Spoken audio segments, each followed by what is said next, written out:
the meeting will now come to order. We'll begin with introductions, and we'll start with town staff. Dawn? And Dan? Dan Beret, Town Planner. Okay. For commission members, we'll start with introductions on my left. Victoria Chet. Bob Ellsworth. Chantel Foster. Carolyn Freeman. Robert Taylor. Ken Carnes.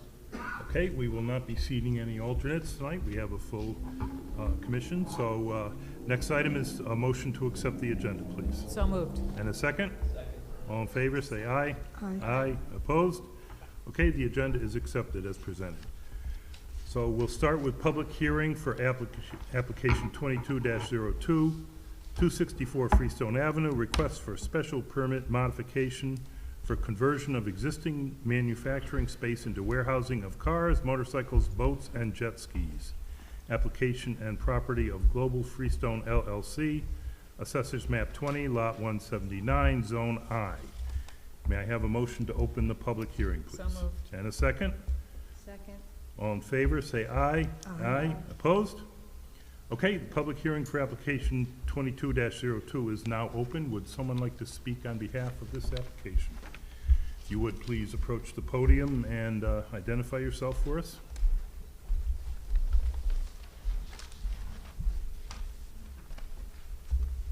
My name is Wayne Ram, 12 Bellow Road, Old Saybrook, Connecticut. I'm representing Global Freestone LLC in this matter. What we would like to do is, we have about 107,000 square foot industrial building. I think you heard about the addition we would like to put on last meeting from Rob Bolton-Midas. What we would like to do is just expand the use. We have car storage, boat storage, jet skis. We're actually running out of room, so we need to expand in the building. And we're taking little bits at a time after, fixing up the building. And you have maps in front of you that show the new areas that we would like to expand into. So we're repairing the building as we go. Yeah, I don't know if you guys remember, there was an approval for this use maybe 4 or 5 years ago when you started doing this with a detailer in there, and so he's just expanding upon a use that you've already approved into new areas of the building. To be honest, I was a little confused as to what is actually happening on here. Is it possible for you to just kind of point through how everything is labeled right now as storage? Yeah, I think Chantel sees two sections that are grayed on the first page. I believe those are the areas that are being proposed. Okay. Correct me if I'm wrong, but I'm gonna be your easel, Wayne. yeah, because I had the same questions. Yeah, okay, so. So I believe it's the two grayed areas. I'm low feet, give me a break.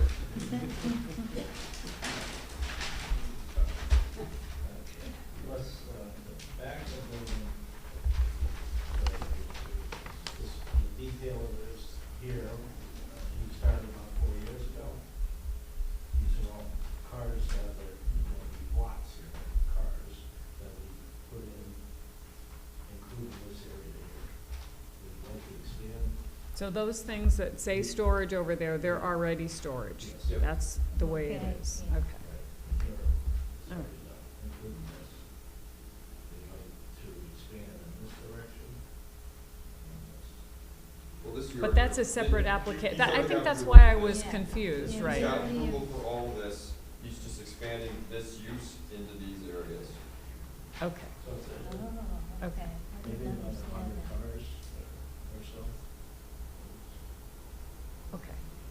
So it really doesn't have anything to do with that stuff up No, top? no, Okay. those are separate approvals, so he's That just. was my problem. Okay.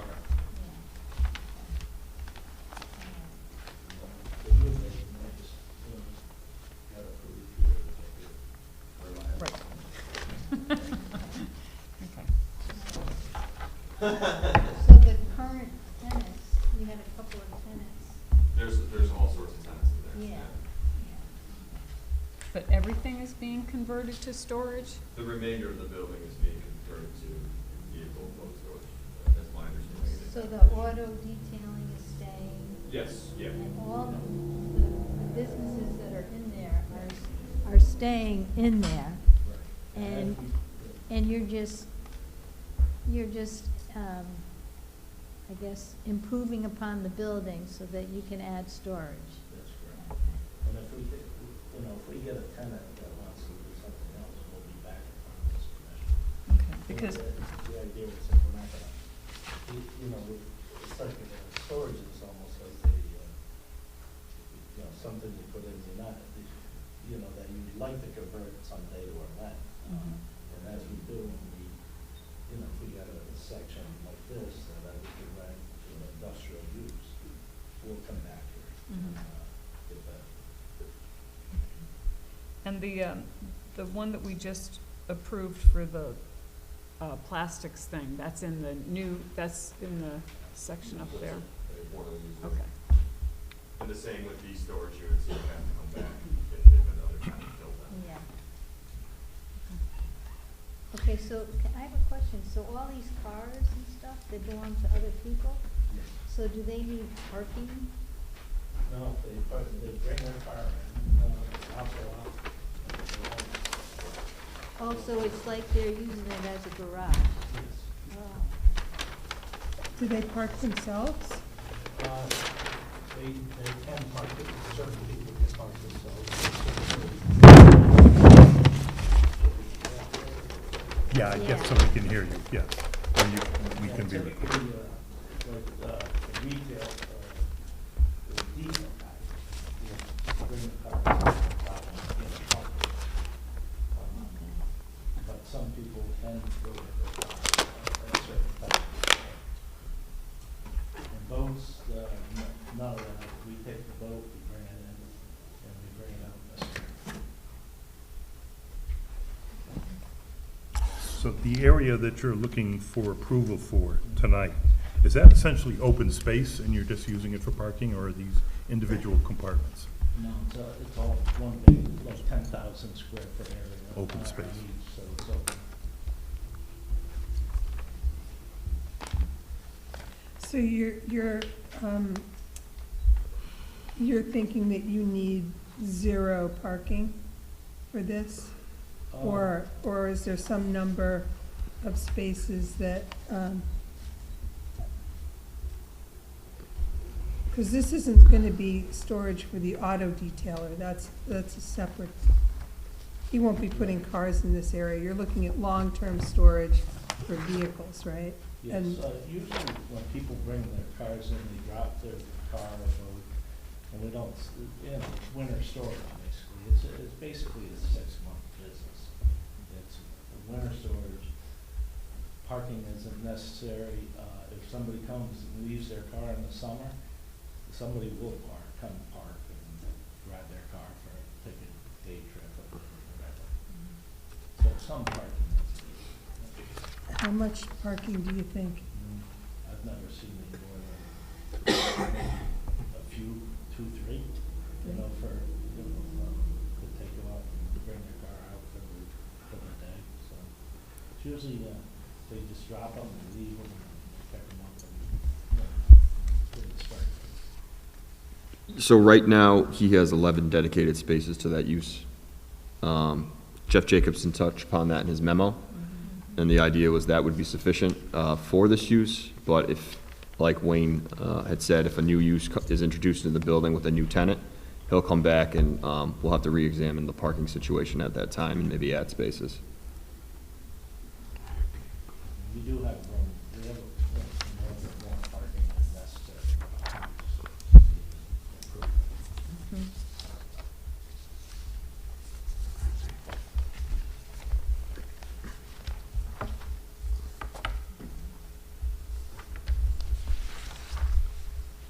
And was there any issue with the change of use, Dan? Like, is there any, thing that we need to be?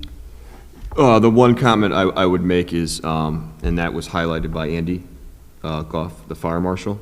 We'd just like to see some of the and I'd spoken to Wayne today, some of the outstanding open items from the fire marshal, to have those closed out prior to this use being taken up. In speaking with Wayne, he said he had done quite a few of the outstanding items already, so he just needs to do a walkthrough with Andy and address any other outstanding items before, you know, we have an expansion. I didn't want to see an expansion into the new space without, you know, closing the items on some of the other spaces in the building. And that's included in the motion? Correct, yep. What about security for this facility? Is it secure, or is it pretty much? It is, we have a gate, you know, about halfway down on the right-hand side. We have 40 or so cameras. We have employees. So it is fairly secure. And we haven't had an issue in that building since we started 3 or 4 years ago. We haven't had any problems. Especially with the cameras, you know, if somebody did anything to a car or something, you can review the tape, go back, but we haven't had issues. So, but there isn't somebody there the whole time? No, not at night. But I would say coverage probably at least 12 hours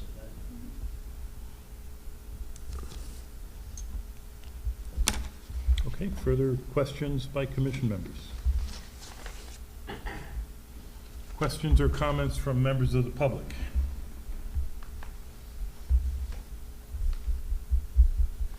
Okay, I see none in the room. Any on Zoom? Okay. Then may I have a motion to close the public hearing? So moved. And a second? All in favor, say aye. Aye. Opposed? Okay, and the public hearing for application 22-02 is closed. Any further conversation amongst commission members?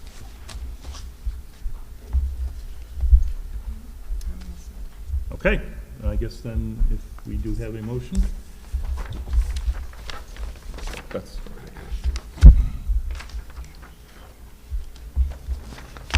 Chantal, can I ask you to do the honors?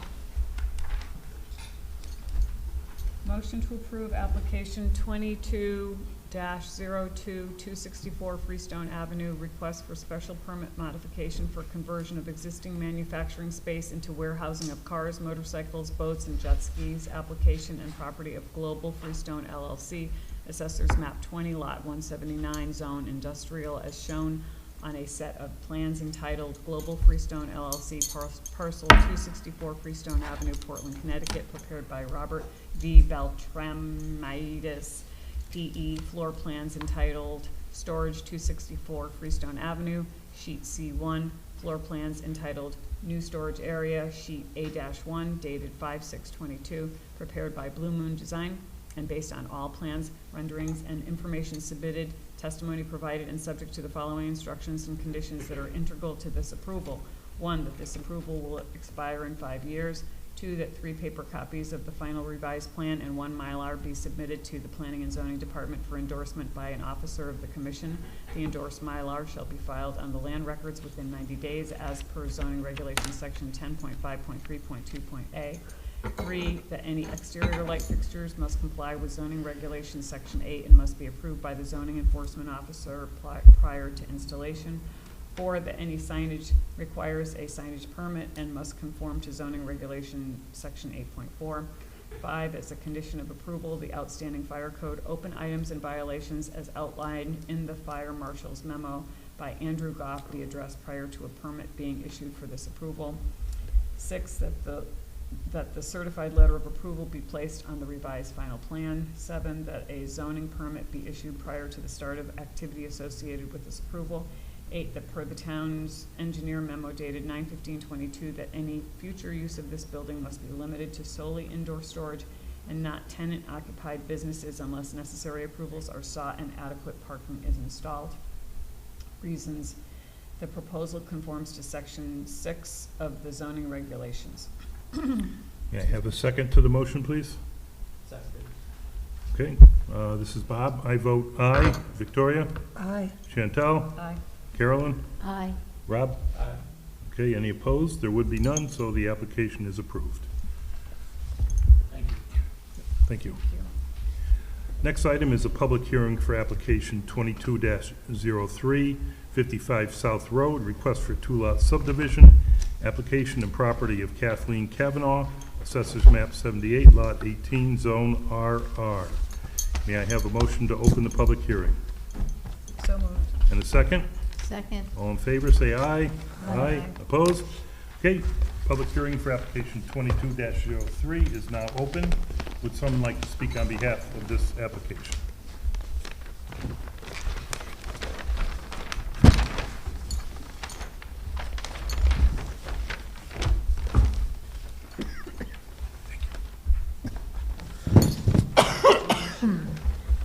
Sure. Me. Mhm. Good idea. Good evening, my name is Joe Dillon. I'm a licensed civil engineer in the state of Connecticut.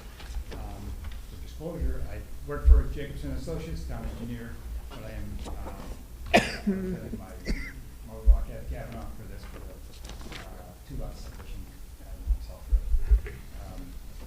The original lot is 28.98 acres, and we're gonna break it into two lots, 3.67 acres, which is the remaining with the existing house on the property, and the remaining 25.31 acres plus or minus is going to be open land. It's not not an approved building lot this time. We did no soil testing or anything that we're going to keep it. It's in forestry now, and that's the intent, keeping it forestry with them. Simply, that's in a nutshell. The area in green is the original lot, almost nearly 30 acres of land, and the little area in orange is basically the area for the house. It is going to be a rear lot, which obviously can be subdivided. One of the comments from Jeff Jacobson was that this area, this leg coming in, not be considered towards the buildable area for the lot itself, and that's stated in the text here. I just had the comments from him and addressed the three comments. That was one of them. There is a 20-foot buffer strip along the frontage of this, which is added to this plan. And the third was, as I stated before, that's not approved building lot, though. Approval of testing and go through their process. As I stated to Dan earlier, all three comments from Jeff have been addressed on this particular print. Unfortunately, I didn't get a chance for Jeff Samuel, the surveyor, that was on us to get him to update the print with a revision date. I didn't want to modify his drawings, his stamp and his signature, so I'm catching tomorrow.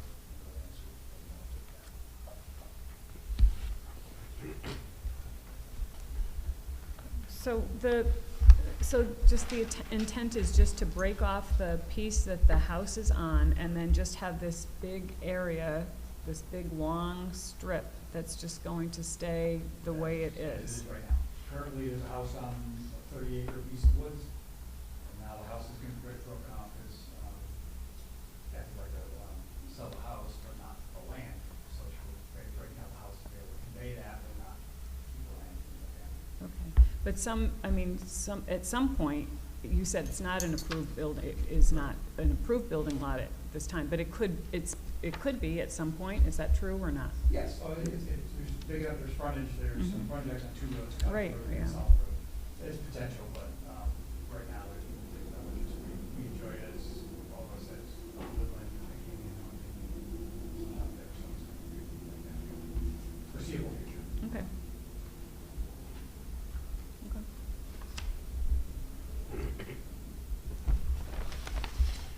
Further questions by commission members? Questions or comments? Anyone? I just have a question.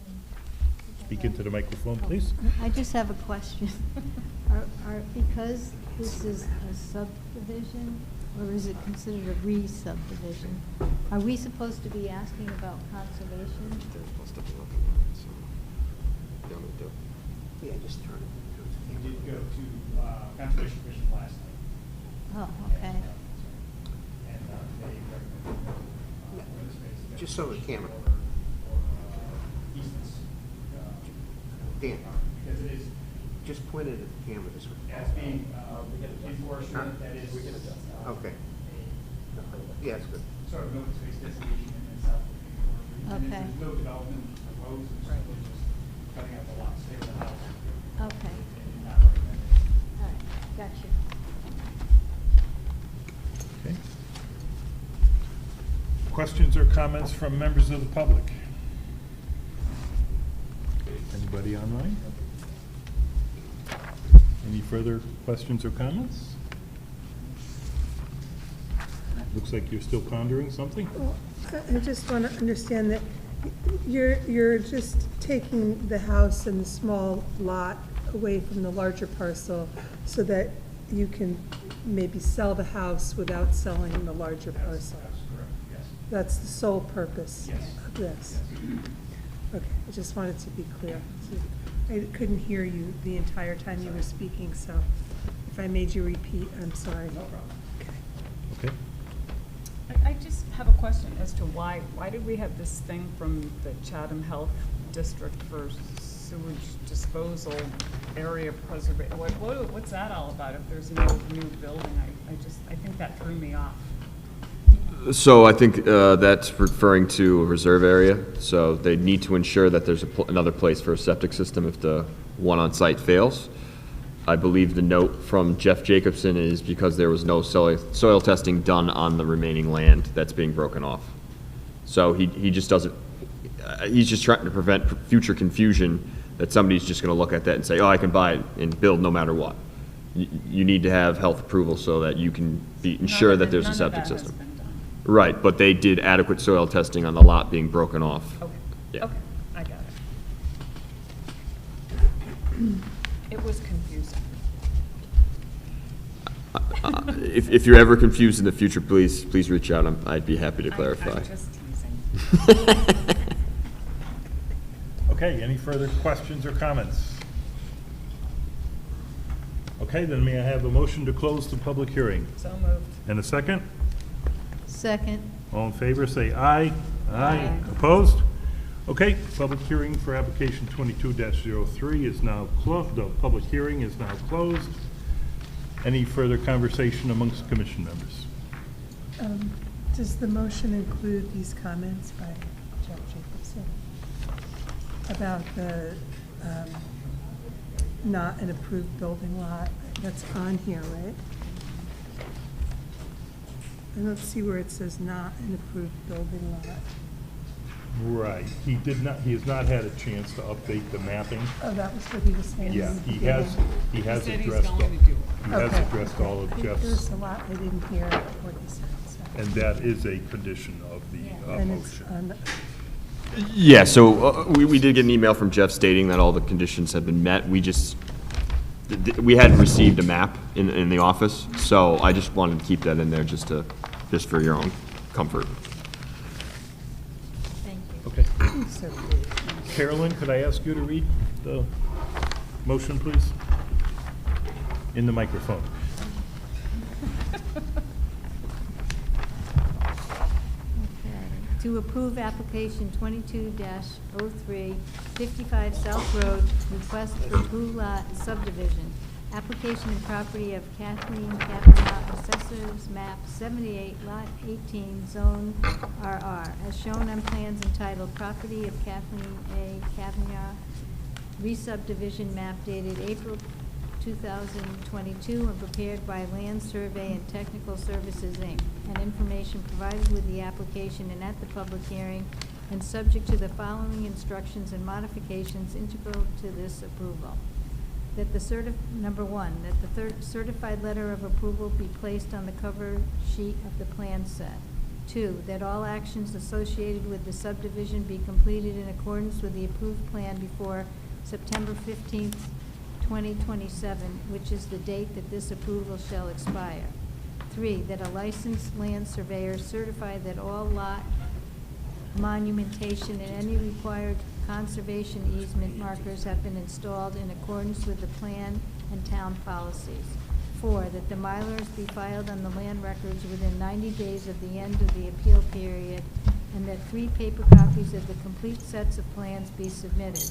5, that prior to the endorsement of the Mylars, a digital file of the record subdivision be submitted to the town. 6, that the plan is subject to a final engineering review, and any changes from the town engineer must be adhered to, and that all comments from the memo of Jeff Jacobson's 9/14/22 memo be addressed. Reasons that this proposal satisfies sections 3 and 4 of the subdivision regulations. May I have a second to the motion? Seconded. Hey, this is Bob. I vote aye. Victoria? Aye. Chantal? Aye. Carolyn? Aye. Rob? Aye. Any opposed? There would be none, so the application is approved. Okay, next item is a public hearing for application 22-04, 98 East Main Street, request for 2-lot subdivision, application and property of Amy and Richard Moran, Assessors Map 29, Lot 23, Zone R10. May I have a motion to open the public hearing, please? And a second? Seconded. All in favor, say aye. Aye. Opposed? Okay, public hearing for application 22-04 is now open. Would someone like to speak on behalf of this application? Okay.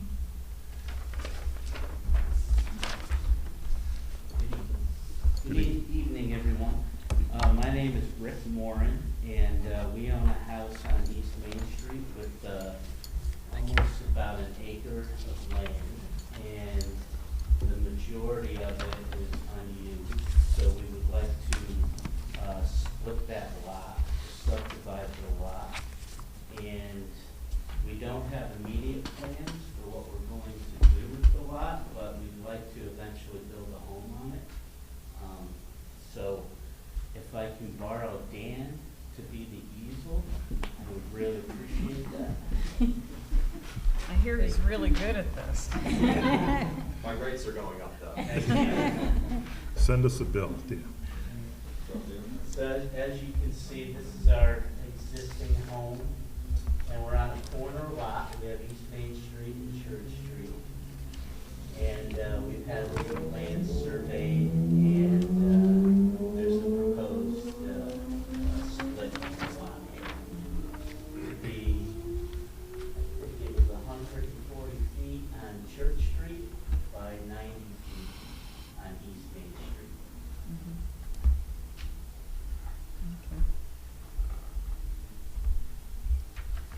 Dan, if you turn it towards the camera a little bit, that we can. Work it, Dan, work it. I'll leave that to you. And, okay, and did you have anything else that you wanted to add? No, that's really all we had. So 22. I had a couple of questions. First of all, we just changed our regulations for our, So our side. this was submitted prior to the regulation change going into effect, so you're operating off the old regulations. So this was one of the reasons that, Could you just return it? Could you just take it back? we encouraged them to move faster on this. So, yes, it does conform with the regulations at the time of submittal. Okay, all right, so, that's gonna like blow my surface. Yeah, so I mean, the effective date, the regs weren't effective to the 5th. Yeah. And this was submitted prior to that. So anything that is submitted prior to the regulation change, and this goes back to like the reason for the moratorium, because Right, until you right. guys are able to make the regulation change, It's still effective. Right, Okay, correct. So just a question then, I thought that the new regulations that we put in place are more flexible. That's what I thought. so not on lot width and depth. Okay, They're actually a little more rigid on that, okay. on the way that's kind of construed. I think my biggest question on here was I couldn't tell from the way this is presented where the driveway would be, and I noticed that you have some beautiful maple trees on Church Street, Yes. and I was wondering whether you thought that you would be putting in a driveway on on Church Street versus East Main, so that was the Well, you question. said it says front yard on it. I know. Yeah, so just to, sorry to interrupt, based on Jeff's memo, Mhm. the access will have to be on East Main Street. Okay. And that's one of the things, and, so I included in the motion, if you guys decide to approve it or not, that there are a bunch of things mapping-wise that just need to be added. And one of those things would be the proposed driveway Okay, on East Main. that's good. And it meets all of the other, all of the other requirements. Yeah, so it meets all the requirements for subdivision, it just needs, the map needs to be updated to meet our standards. Okay. And he said something about the driveway would have to be, I mean, the driveway would actually have to be, you have a 20-foot, like, leeway of where Right. the driveway could be. Right? Yes, As I yeah, understand. where the curb cut could be, so it would have to enter the street there and So not, it's gonna be like right over here or something. right, to meet our regs, but it does work. Okay. Thanks. Anyone else? Yeah, further questions by commission members? Thank you. Any questions or comments from members of the public? Nothing in the chat. Nothing in chat. Okay, hearing none then, may I have a motion to close the public hearing for application 22-04? And a second? Second. All in favor, say aye. Aye. Opposed? Okay, public hearing for application 22-04 is now closed. Any further conversation amongst commission members? Just that I was confused on well, we got the clarification on what reg these were. Yep, that's a new one. That's a, So, there's gonna be a lot more first, Carolyn, don't worry. A lot more confusion. Oh, yeah, oh, well, no, just first, we'll just call them first. okay, then we'll entertain a motion, Dan. And we'll send that down to Rob, please, to read.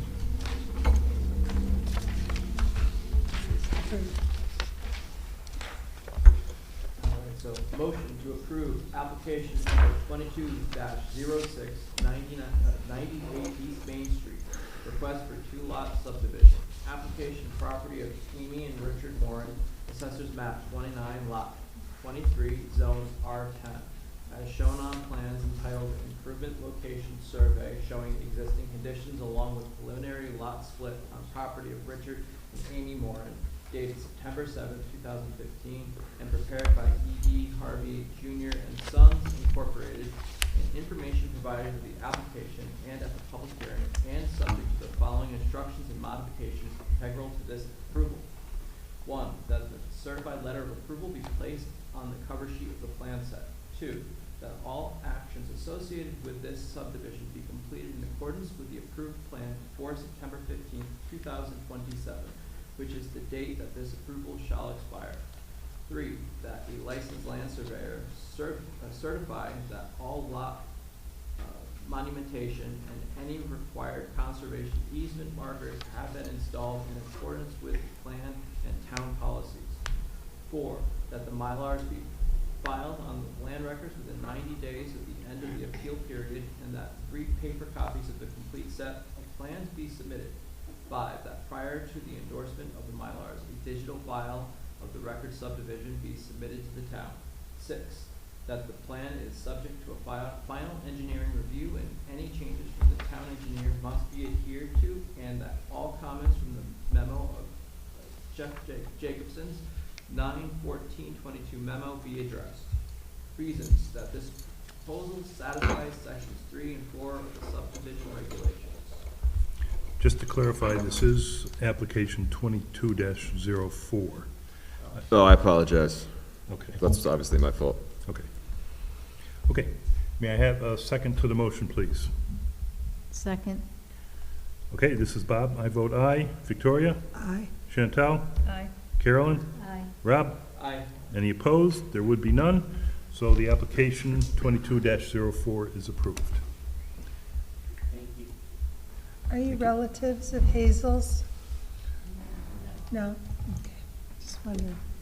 We never actually had a chance to meet, but She was a wonderful woman. A lot of my neighbors, but Yeah, she's a wonderful woman. Okay, next item is a public hearing for application 22-05, 12 Payne Boulevard, request for special permit for special event October Farm Festival. Application of River Ridge Farm and property owned by QOP LLC. Assessors map 15, lot 1, zone R25. May I have a motion to open the public hearing, please? So moved. And a second? Second. All in favor, say aye. Aye. Opposed? Okay, public hearing for application 22-05 is now open. Would someone like to speak on behalf of the application?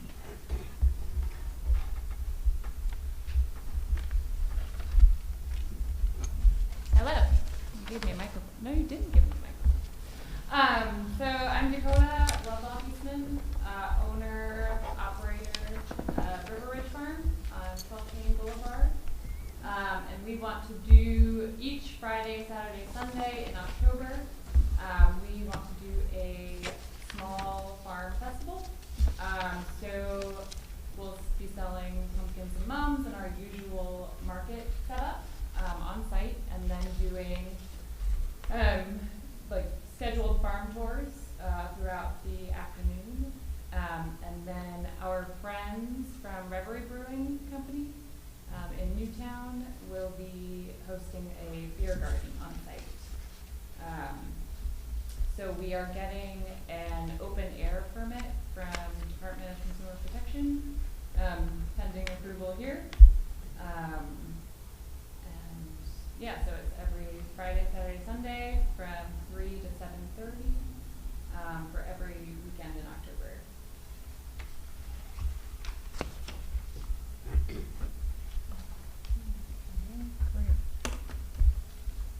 Is that, are you accepting I'm questions now? accepting questions. I'm just, you said the Reverie is from Newtown, Yeah. and did you get any feedback on food truck? So, getting a food truck in October proved a little more challenging than I thought. So we do not have anybody lined up for every single day, but I do have the list of approved vendors for the town. And for the permit with consumer protection, we have to have food on site all the time, and so we'll just sell bagged chips and bottled water, which has been, I talked to the health department about that, and he said as long as it's, sealed packaging and screw tops, then that's okay. That being said, if we do manage to get approved vendors, I'll just inform him ahead of time. Yeah, there's a condition in the motion that any food or beverage they serve receives the proper health approvals to do so. Okay. So we'll just have to track that in the land use office and coordinate with Zach and Jim from Chatham Health. So it has to be a screw top, so like you can serve beer out of a thing. Yeah, but isn't that you weird? have to, yeah, okay, that hurts my brain a little bit, but, It's because of the potential for contamination Right. around where you're putting your mouth. yeah. Okay. And are you thinking that there's gonna be any entertainment or other, it's just looking at the farm as the entertainment? That's mostly the entertainment. Okay. I play violin, so maybe Oh, I'll cool. play. But beyond that, nothing is scheduled. Okay. That's the question I had. Okay, that's okay. Go ahead. No, that's all I had. Any other questions, comments, commission members? I'm just wondering where parking is going to be on site. Sure, so, in front of where this is happening, we have a 40-car lot, from when it used to be Wooding's, nursery. So I don't expect over 40 cars. In the event that there are more than 40 cars, we do have, overflow parking on the farm, and we would designate a person to take care of that, and make sure nobody is wandering unsupervised. Okay, so is this part of the business is on 66? Or no, you're totally behind? Yeah, like we Quick Picks abut and- Aragoni. Okay, all right. Yeah, so we're on Payne Boulevard. If you turn right at at QP Yeah. Market, we're down, we're the first mailbox there. Yeah, I went by to kind of look and I didn't see parking. I was just wondering. Yeah, But you it's probably can't see it from the road. not really, I mean, it is right, so if you see like the. There's like a horseshoe kind of. Yeah. Yeah, And there's room there. so that's where the parking would be, right Yeah. off the street, right Yeah. there. You have like cones? Is that, Yeah, we'll okay. do, ribbons in between. No, but I mean, you have cones right now, right? Oh, yeah, that's to make people That's- not park in our driveway. That's right. Okay. It doesn't work at all. So all traffic entering and exiting this event would be from Payne Boulevard as Correct. opposed to 66. So Yeah. everyone could utilize the traffic signal at Payne Boulevard and 66. Okay. Yeah, and it's down a good ways too. It's not like right there at the intersection. It's, you know, where the road curves. Yep. Yep. The temporary event liability insurance you're planning for, that's gonna have liquor coverage, right? Yeah, yeah, and then we'll be additionally insured under Reverie as well. And technically, our farm policy already covers like on-farm events, but I want to up that coverage. And the beer, the way I understand this is your beer garden is in the is in a greenhouse. It is. Okay. That's just to avoid having to put up a tent or mess with the tent. We don't really utilize that house for most of the year. It's just pretty much empty. Mhm. So that's where the actual serving will happen. So it's undercover. And then it's just kind of a really easy place to block off from there through the rest of our property so that we don't, again, have wanderers who don't know how to be on the farm.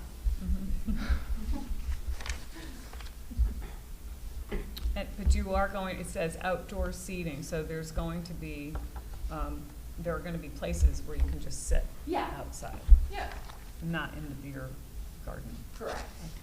I mean, I would expect most people to sit outside Mm-hmm. anyways. I mean, that's kind of the point.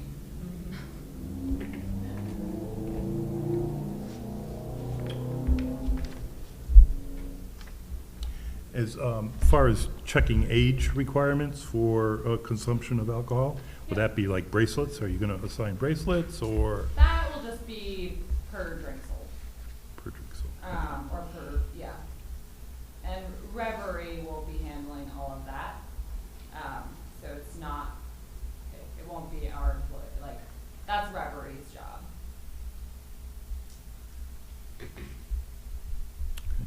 And that's what they do Yeah. currently, yeah. And so, all the vegetables that are for sale, are they grown by you? Yeah.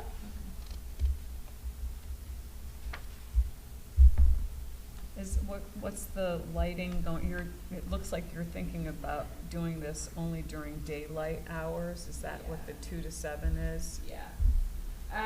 As it gets deeper into October, I have a ton of, just like Edison bulb lights I'll probably string in the rafters of the greenhouse if there's some light. But I live there, Lynn lives there, we kinda want everybody gone by, Yeah. by dark. Well, I was just thinking in terms of, if it, you know, when it does start to get dark, it might be hard to see, I mean, is there lighting in the parking lot or anything like that? There are streetlights. There's a street light. Yeah, Yeah, 26, and then Yeah. we have lights that go up your driveway. yeah, Spotlight, sure. yeah. Oh, and there's the light on the back of the shop too.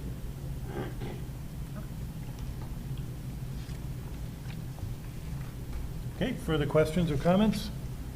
Bobby, have Joe would like to speak. Okay, go ahead, Joe, if you would. Yeah, and reside on, Kilo and Drum, property in the back of what we're talking about here. I'm a little bit confused now. We're talking about greenhouses that are located on Payne Boulevard, not the business which is on 66, is that correct? Correct.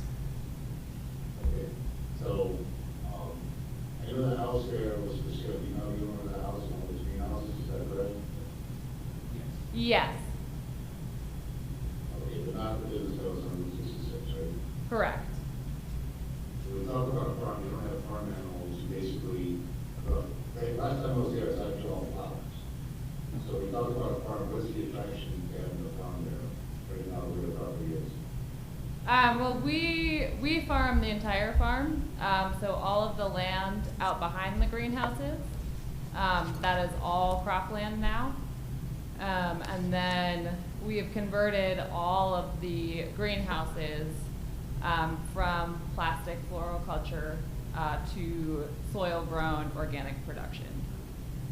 So we have vegetables, fruits, and flowers in all of the greenhouses now. And then we're also growing out behind all of the greenhouses on the 10 acres out there. So that part I'm all for, however, I do have concerns about serving alcohol on the property. Only because they know that, you're not part of Cattle Farms, right? That's what I mean? Correct, yep. Right now, people come out of Cattle Farms, and instead of going on 66, they have a tendency to take a right-hand turn, coming out of their greenhouse, onto Payne Boulevard, looking at the traffic is coming out in the direction. Coming, let's say, from 66 going into Payne Boulevard. You're going to be basically introducing additional vehicles, people who had one or how many alcoholic beverages. I mean, one Payne Boulevard, including that traffic there. I have a little bit of concern with that.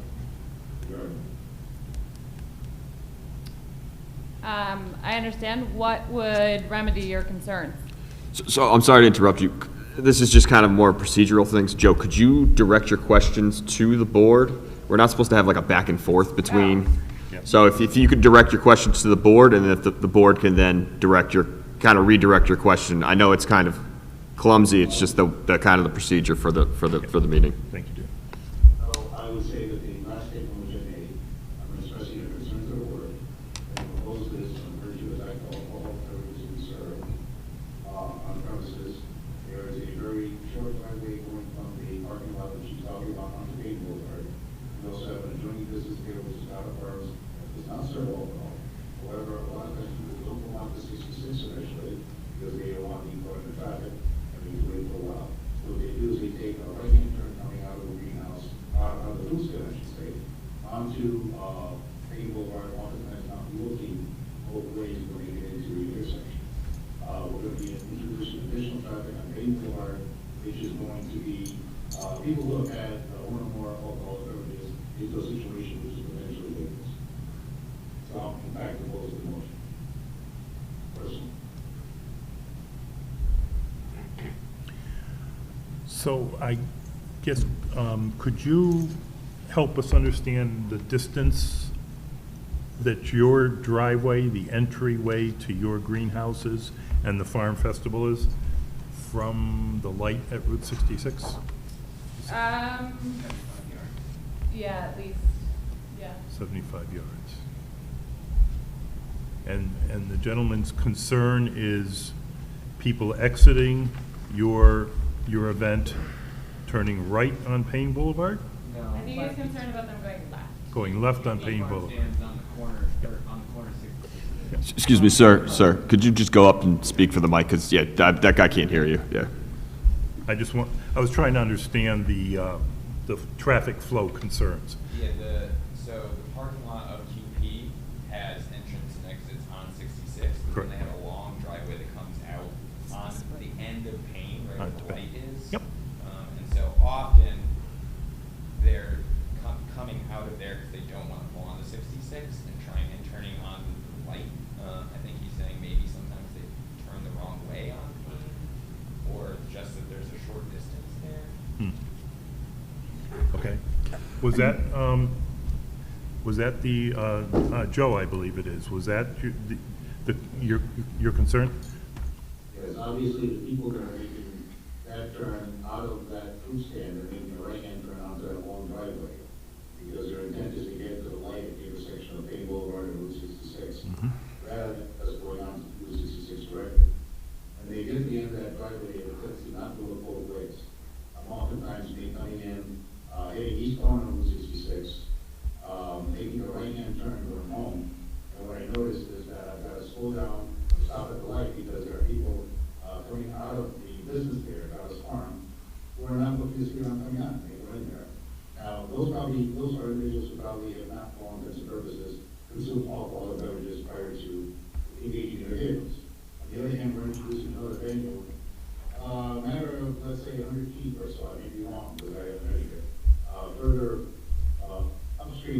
Boulevard, where the depositing individuals who have alcoholic beverages. Yep. Only for that same intersection. I can see there could be potentially a hazardous situation that could occur as a result.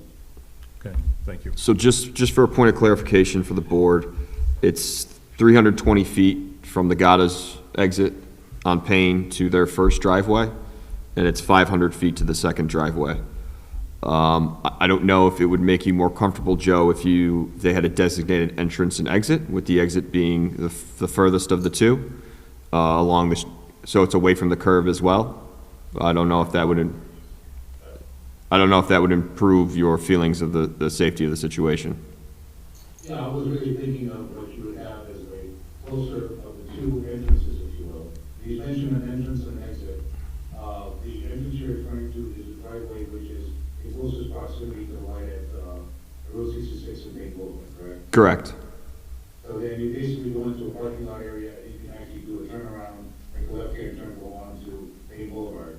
So probably if that is the closer entrance, if you will, would be entrance, and then the exit would be a third one further down, might make it safer. Okay, yeah, and the board could make that a condition of the approval. It Yep, appears that- that that's that- the way it is in here, too. I mean, it appears that there's an arrow going, it kind of looks like that's what you're doing, right? Makes sense. Yeah, but what we could do though is say, have you put up an entrance and exit sign, to make sure that people understand that, and even, you could put on the sign, look both ways, Check for crossing traffic. Yeah. Cars park at an angle, so they have to come in that way and then go out. Okay, yeah, that would be conducive to that as well. Yep. I didn't hear what you said. I'm sorry, Joe? He didn't hear. I didn't hear what you said. He indicated that they were gonna angle the parking. So when you if you were to pull in the entrance, it would be angled, so when you would back out, you'd be facing the exit. Does that make sense, Joe? Makes it more difficult if you want to go out the same way. It's easier to comply with what you're talking about. Absolutely. Okay. Okay, thank you. So if we could add Yes. some wording to the Absolutely. conditions on the motion? Now, would you want signage to be part of that? I think Yeah, that would I be think- appropriate, yeah. I think it would be. Okay. Okay.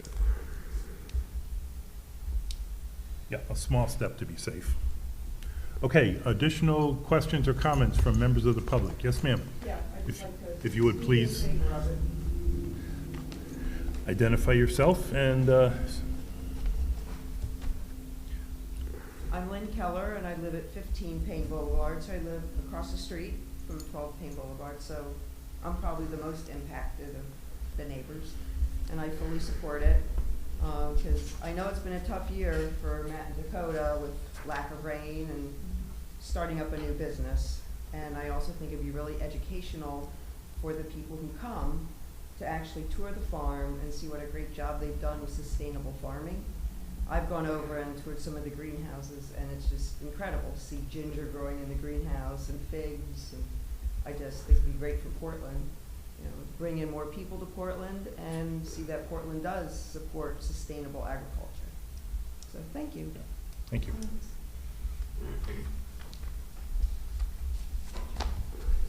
Any further comments or questions? Yeah, I did have one further comment. Yes. Specifically about the alcohol, because it seemed like maybe that was the largest concern of the whole situation. And I think for us, including that, it has more to do with drawing the public because of QP right there.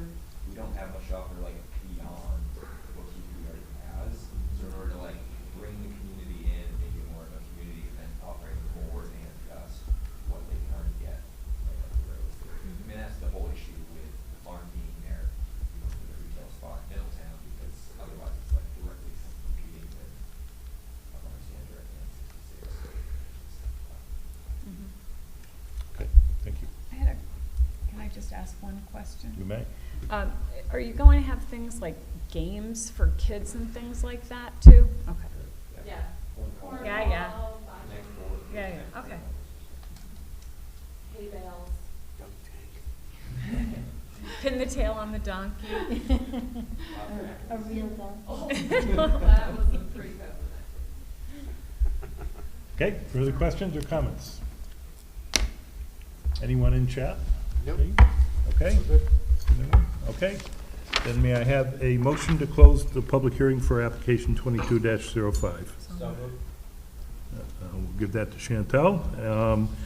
And Just make it easy. is there a second? Seconded. Okay, all in favor say aye. Aye. Opposed? Okay, the public hearing for application 22-05 is closed. Any conversation amongst commission members?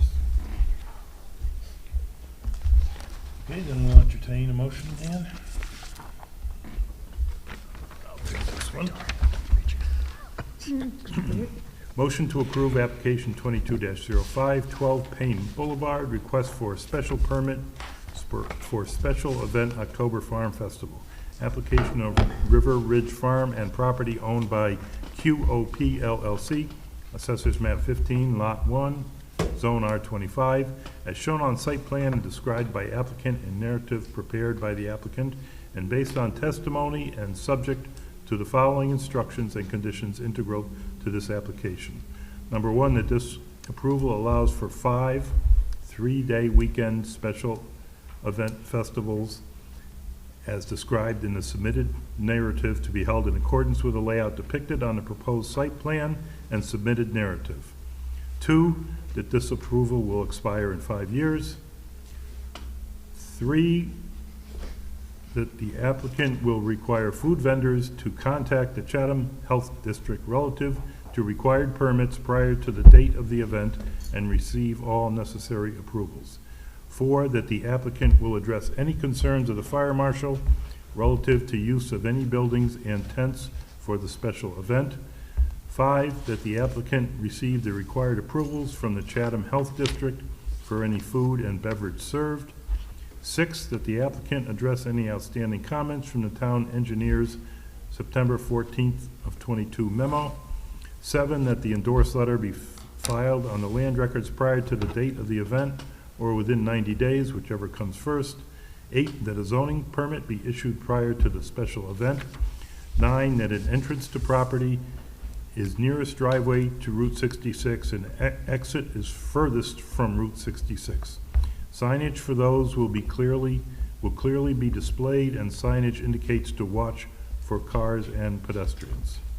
Reasons: the proposal conforms to section 3.13.b, 10.4, 10.5 of the zoning regulations.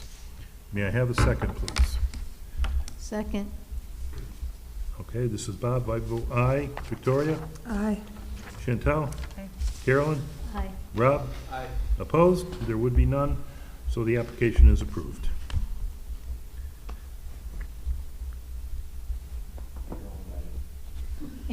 Yeah, good luck. Hope the weather's good. Okay, we'll now move on to our regular meeting. Does it have to go that way? Yep, it has to go that way. Old business is update to our zoning regulations. So I need to apologize. I did not get much work done on this.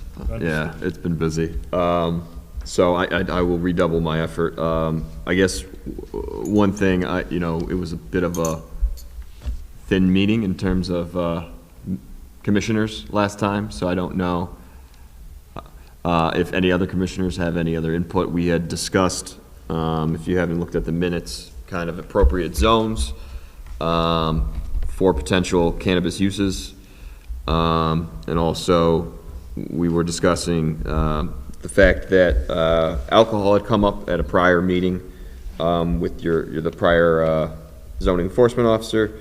And the feeling was from the board members that were here to drop alcohol from the reg changes and leave as is. I didn't know if anyone who wasn't here, or obviously the members who were here, had any more insight to kind of guide me as to what you would like to see in these regs before I can get something together for next meeting. What did you just say? Could you rephrase what you just said about the alcohol? So, there was a proposal to, I believe, strike the alcohol requirements that are currently on the books here in town in terms of distance. Distance from schools and churches. And from from other package stores. Right? Yeah, So and, we kind of rolled that into the cannabis discussion when the previous. We talked about striking those regulations. Right. And then we got feedback from the owners of the current package stores, and they were They didn't want that. seriously opposed to Right. that.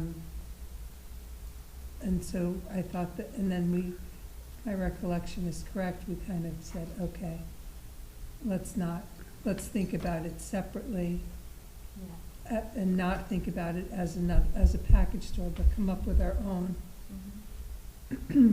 So Our really own just regulations around separating, it, separated separating the cannabis from the alcohol. So that's what And we're tabling saying. the alcohol.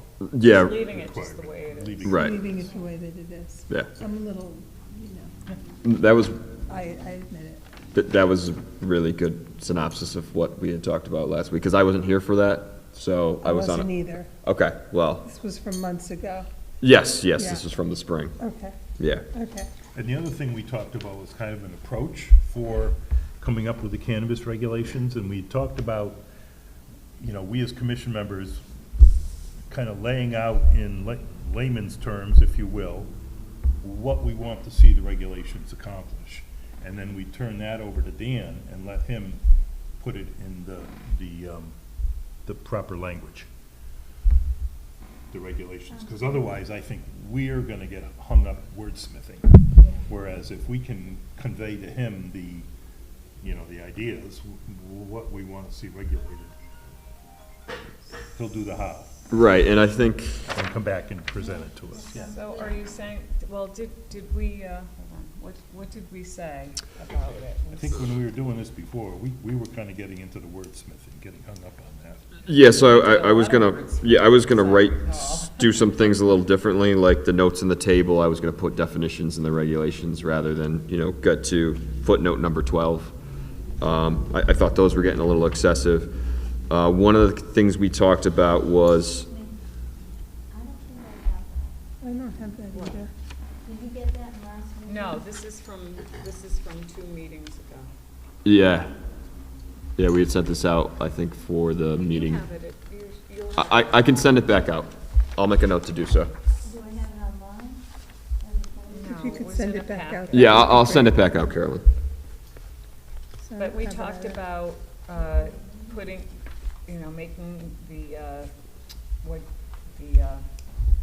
growing, manufacturing and processing in industrial Yeah. only, Mhm. right?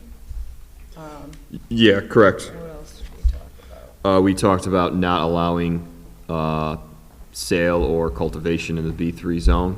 Right. So I didn't think that was necessarily appropriate. I was really gonna limit that to the B2 and B1. And then I just need to break down exactly all the different uses that you guys are gonna be looking at, but it's mainly cultivation, manufacturing of products, retail, those kinds of things. If you wanted to have a delivery business, say, in one of these different zones where they're not handling the cannabis products or anything like that, it might make sense just to have them based out of a different zone. If they're just going to a retailer, picking it up and delivering it, that doesn't have the same sort of security implications or like the cultivation in certain zones. I think one of the impacts is that you can notice over the bridge is when that thing's going at certain times, you can really smell it. Yeah, I listened to the minutes, so. Yeah, okay. Okay, so, and I think you also talked about putting a cap of 1 in town. That for retail? For retail. Yes, that was also brought up, but again,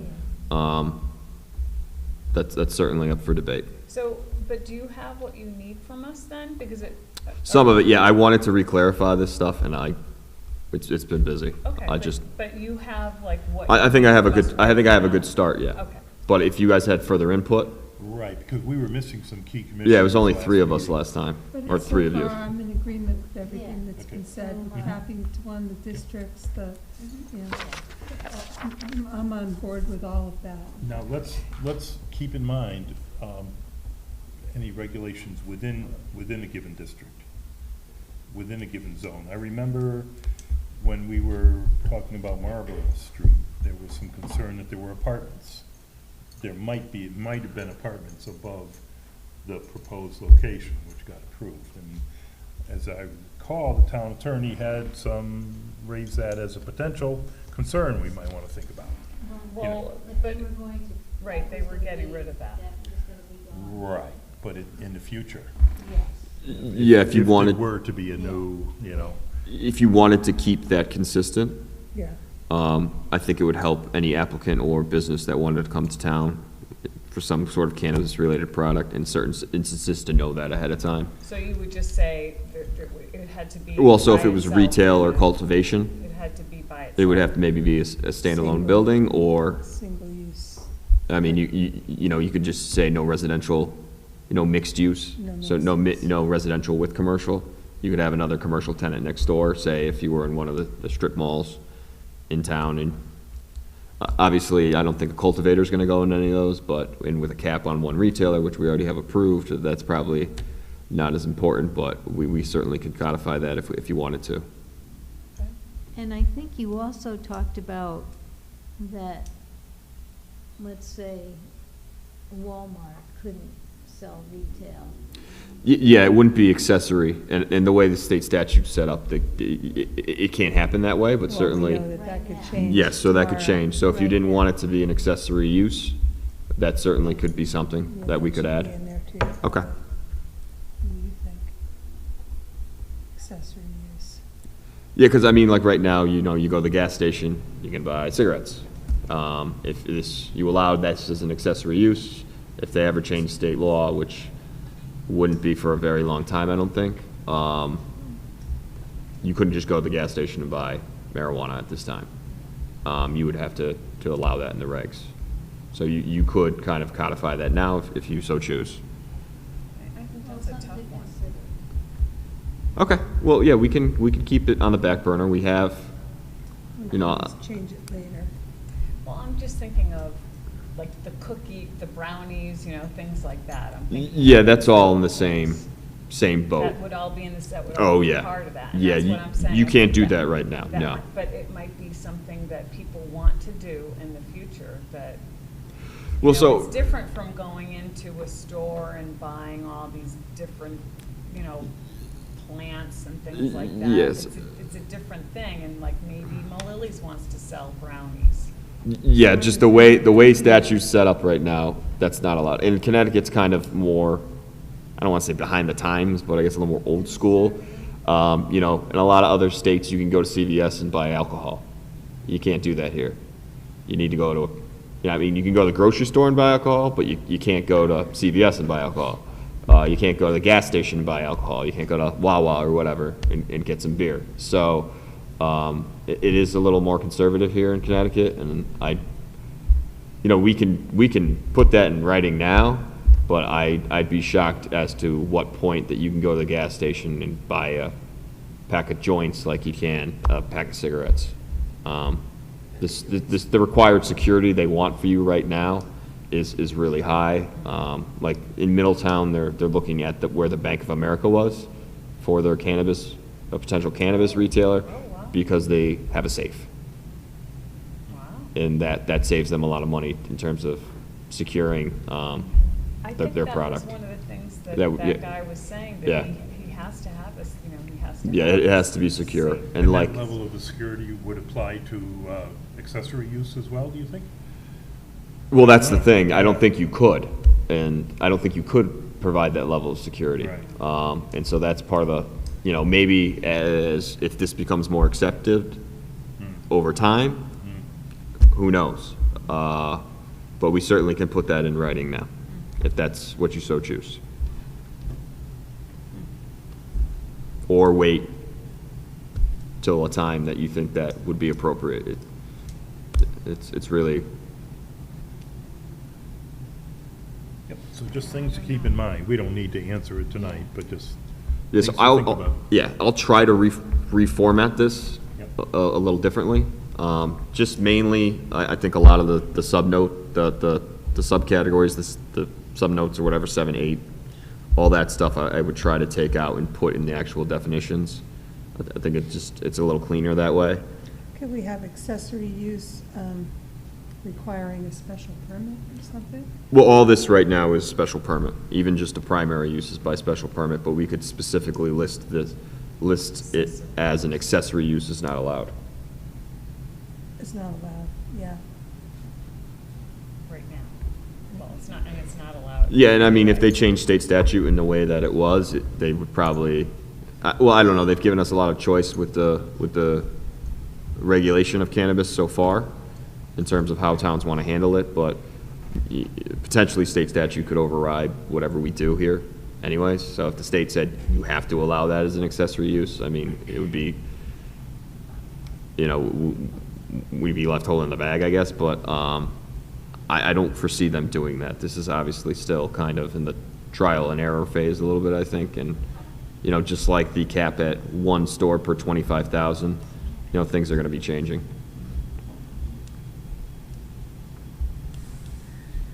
Okay, we'll look forward to that next meeting All right, cool.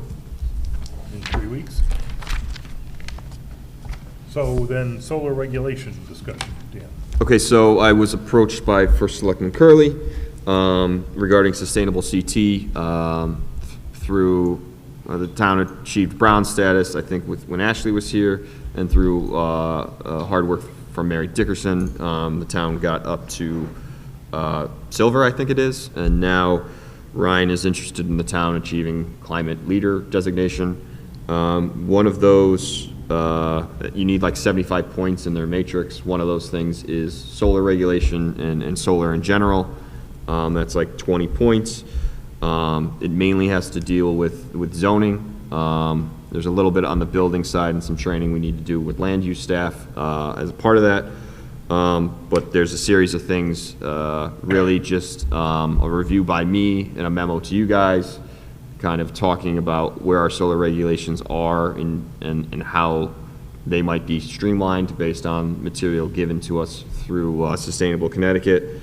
And then based on that memo, I go back and give you recommendations to our regulations based on our solar. Our solar regulations are pretty close, I think, to what they want anyways. But it's just kind of an analysis and breakdown now. The memo I would give to you probably say in November. You don't have to act on that necessarily. It's just kind of an exercise to go through to give you options as to how we could maybe improve the solar process.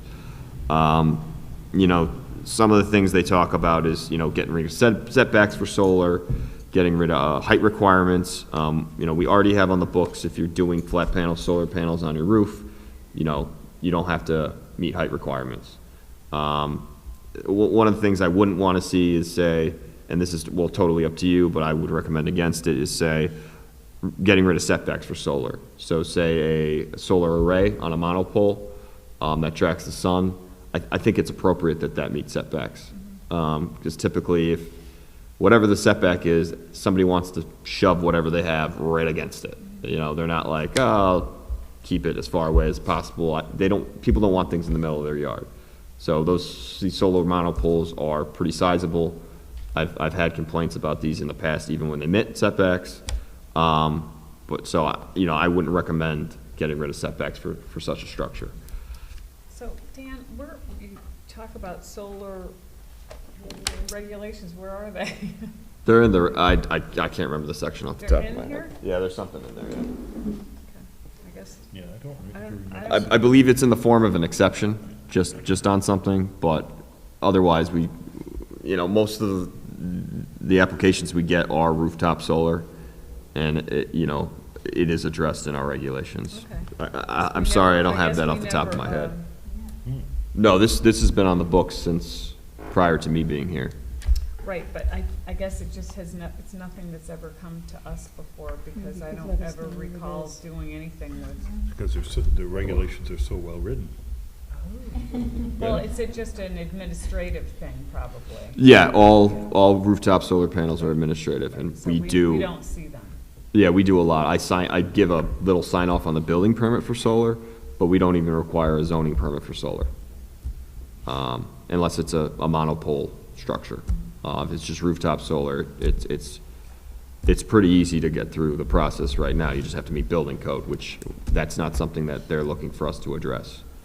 So I don't think there would be much of a change from what we have on the books now, unless, you know, when I go through the regs and based on their guidance, you know, unless something unexpected pops out, you know, I don't foresee us streamlining these regulations much more than they are.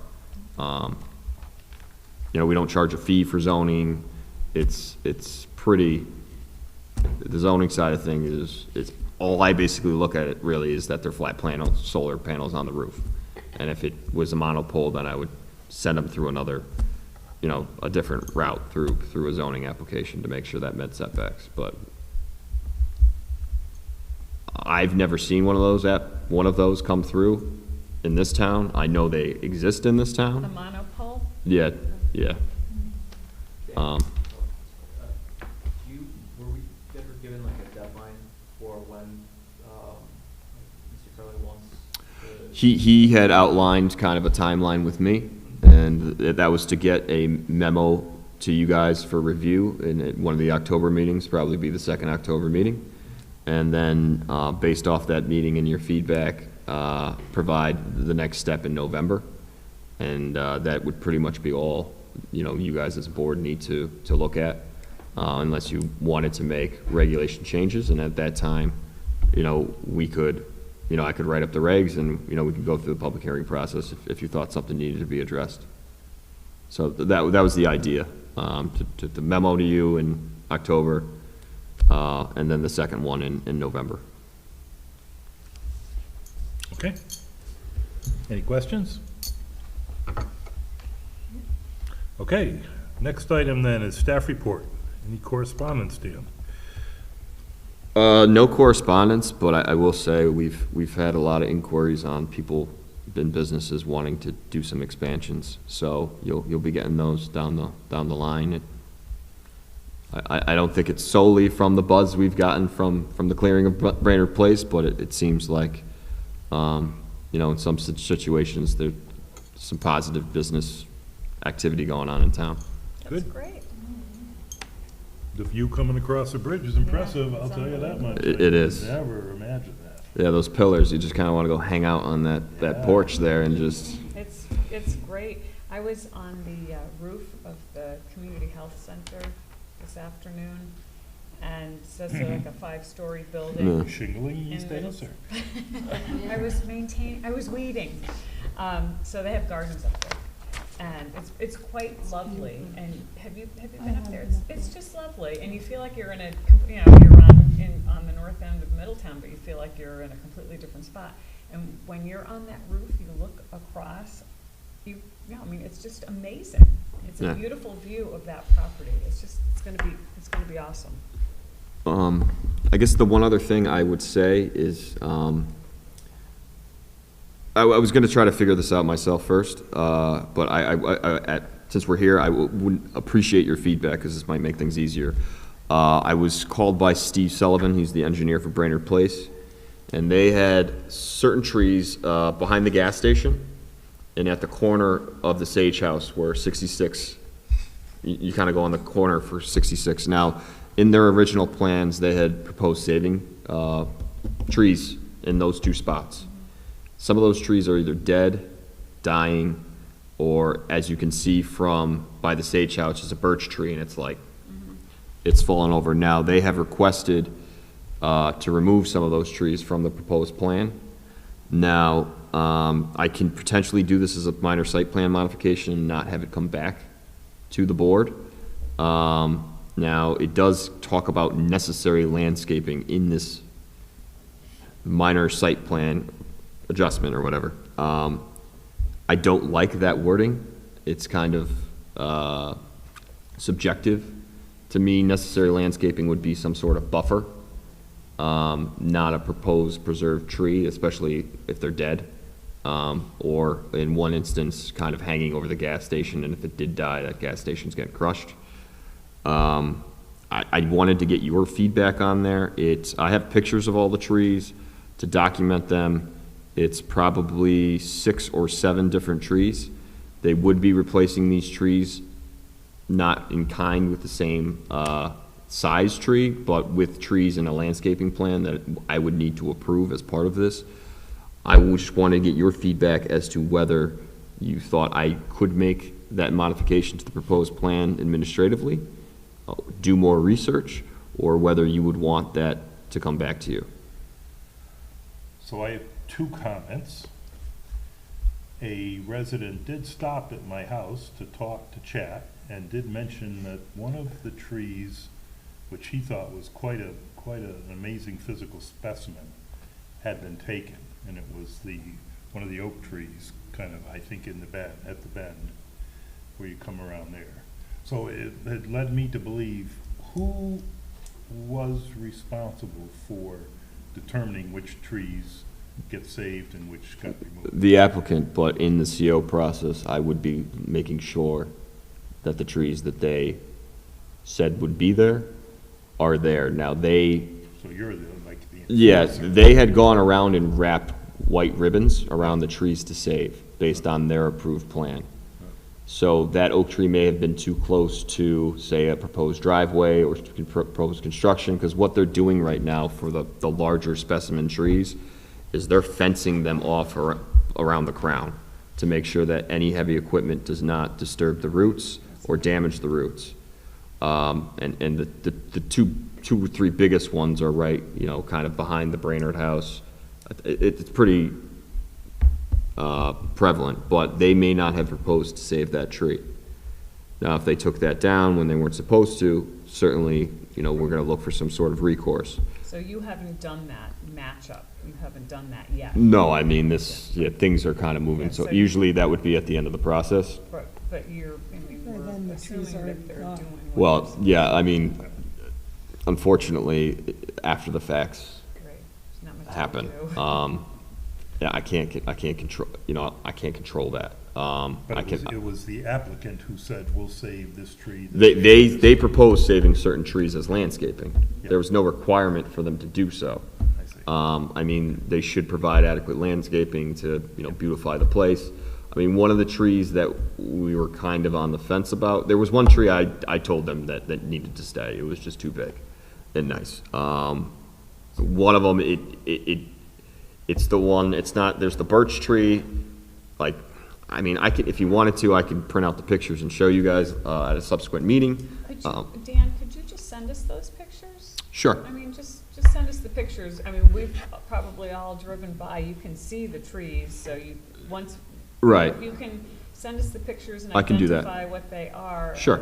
And tell us what they want. Just give me back, though, feedback individually, so don't reply all, just reply to me. Yeah. I don't want it to get into some sort of out of meeting conversation. So my second comment, the birch tree. So I was driving by the site, and my co-pilot mentioned the birch tree. It does look kind of sad, and I'm not sure why it was saved. I noticed there's quite a large bird's nest up in the So, birch tree. when they evaluated the trees, Yeah. that did not look like that. Oh, It was upright. When they took down the other trees, that thing just slunked over. I know from personal experience, my parents planted birch trees like that, and they ended up having to get rid of them because that was the issue. They're not very long-lived. I mean, they're not. Well, there's that disease that we have, the rust beetle or the something borer. Well, That's for ash trees. That's the ash but, borer. No, there's a. But Oh, there's a birch one. birch they're not very long-lived. They The don't- white birches, yeah. They're but I was wondering if they saved it because of the There's large bird's The nest. white birches. No, they thought that was going to be worthwhile saving. There's two really large trees around the gas station. One, I was like, that's gotta stay. The other, it's leaning towards the gas station, so it may have a few years left, but if that was ever to go, would crush the gas station, and you can see it's rotting on the inside because it's bleeding all at the bottom of the tree. It's got all this black all around the bottom. The rest of them, to be frank, are either really dead or there's like this, I don't know, I think there's like a cedar tree, and like 2/3 of it is empty up to the top. So The landscape architect was there. You know, he was trying to give a somewhat evaluation of the health of the trees, but at the same time, you know, there's the small tree right on the edge of the curve, and it's got like half a crown that leans towards 66. But Whoops, guess we're not moving. You guys are all sleeping here. Motion to take Ain't even putting the lights to sleep. there was a bit of a debate as to whether that should be saved because it was a healthy tree. But they could plant something much more visually appealing and aesthetic, and then the crown based on, you know, the sunlight that is going to grow and, you know, turn out like one of the nice, more larger specimen trees. So it was a debate as to whether to save that tree or not. You know, I told them to propose what they thought was best, and then, you know, that we would evaluate that. At that point, it's not a big, you know, it might be 30 feet tall.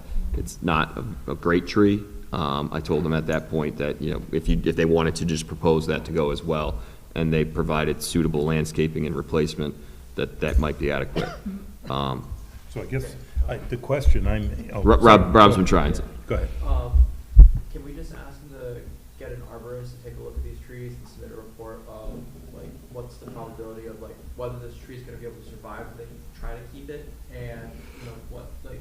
Would you be, Actually an idea of, like, would you be opposed to them submitting that to me and then just making the determination? It's you get a professional going through and saying that, you know, this tree has like a 25% chance of surviving, keep it, then, I mean, I don't see. I mean, most of them, most of the other ones are just dead. I mean, you can tell they're dead. There's the three I kind of described that aren't in great looking shape. And then one other large one. I mean, I think it would be worthwhile to have that one tree maybe evaluated by the arborist, but the other ones are either clearly dead or just not great looking trees. It would kind of look funny if they redo this whole place and then they keep some of these kind of sadder looking trees. Not that I'm against sad looking trees, but it does make a bit of sense. So I guess the question I'm hearing is, do we think this should be decided as an administrative task by Dan, or should the commission review any proposed removals of trees? Sounds like he's got a good grasp on Yeah. what's going on already. I think that this can be easily an administrative task that I don't think it needs to come back to us just to cut down a couple of dead trees. How do you feel about being responsible for that decision? I will weigh that heavy crown. Not lightly. Anybody else have a thought? No, I agree with what Rob said. I would still like to just have pictures of the 6 trees. Yeah, no, I'm fine to send it. There is I would too, like to have pictures. there is the one that it's a very big, nice tree next to another very big, nice tree, but like I said, the bottom is, you can see where the rot is leaking out the bottom, kind of. It looks like a big fungus at the bottom of the tree, but it's just because the tree's rotting inside now. But so I will distribute those pictures to you guys, most likely beginning of next week, just to see what you think. All right, thank you. Thanks. Just one other item under staff report, Dan. I just don't want to lose track of the idea that Rob had about a central repository for documents. Oh, okay, yep. We talked about it about a month ago or so. I know it's been busy, but just don't want to lose sight of that in your spare time. Okay, next item is anything else under staff report? No, that's all I had. We did, I guess I'll be quick. Sorry, Dave. I'm talking a lot. We did, and I apologize for not inviting you. The EDC wasn't thrilled with me. We had an event at Bird On. They bought Yankee and Riverside Marina, and the governor was there. It was a much bigger to-do than I realized. Blumenthal was there. Yeah, they had the news there. So I thought that was great for town. We got to see the cutter that they're restoring. So it's a $200 million contract for them to work on those boats over a 10-year period. They're hiring a bunch of people, great jobs, bringing them into town. So it seems, and it looks great down there, to boot. So, Pictures on the website. There's the whole gallery of pictures on the website. No, on the south. You snuck one of me, I think, at one point. I did. I know, I drove by, I saw the you. title, and I went, "Ooh, something's going on." Yeah, so it's just, I didn't see it till after the fact. yeah, it's kind of a cool little thing going on in town, It so is. you wouldn't think we do that in Portland anymore, but it's kind of like a heritage thing that's now That's very now cool. back. So I believe you'll be hearing more from them in the future regarding, plans for the site. And that's all, I promise. Good pizza down there, too. Okay, next item is public comment. Any comments from members of the public? Nope, nothing in the chat. Nothing in chat. About what was just said. Anything except upcoming applications. Okay. Step up. You gotta go to the mic, you gotta go to the mic. Yep. I'm curious. Wait, hold off. Resist.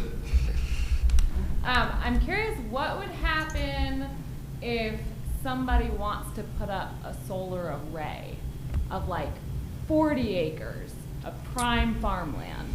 What happens So. right now? Anything over a certain size for production of electricity goes through the Connecticut Siting Council. Okay. So if it was like a megawatt, Yeah. that would get approved through the Connecticut Siting Council. Okay. And they pretty much circumvent Okay, the so normal. that's not handled at the town level. No, Okay. no. Because I was gonna say, if it was, I was gonna point you to Land for Good, which is a nonprofit that I used to work for, that does a lot of work right now, in the intersection of like, how do we share between renewable energy and farmland? Right. And then my second comment was in terms of the replanting of the trees. I would advocate for, if they are going to remove those and plant new trees, planting natives. Oh, yeah, absolutely. And Yeah. making sure Yeah. that, we're not putting in some Japanese. Palm trees? Yeah, exactly. You don't want more knotweed? No. I just was gonna let them plant all knotweed. Just straight knotweed. And begonias, just knotweed? No, just knotweed. Okay. No, I don't know, just knotweed. Okay, that was all, I think. Yeah. No, we got that one. Thank you, though. Okay, anyone else? All right, next item of business then is approve 2 sets of minutes from August 18th. This is the first one. Present at that meeting were myself, Chantel, Carolyn, Tom, and Rob. But I So, was only there for a period of time, okay, then we will so I'm not gonna vote on we will excuse you from the vote. We will still have a quorum, so may I have a motion to approve the minutes from August 18th? So moved. And a second? Second. All in favor, say aye. Aye. Opposed? Okay, the minutes from August 18th are approved. So Dawn, that's 3 ayes and 1 abstention. Thank you. A two. Well, 2 abstentions, yeah. Thank you.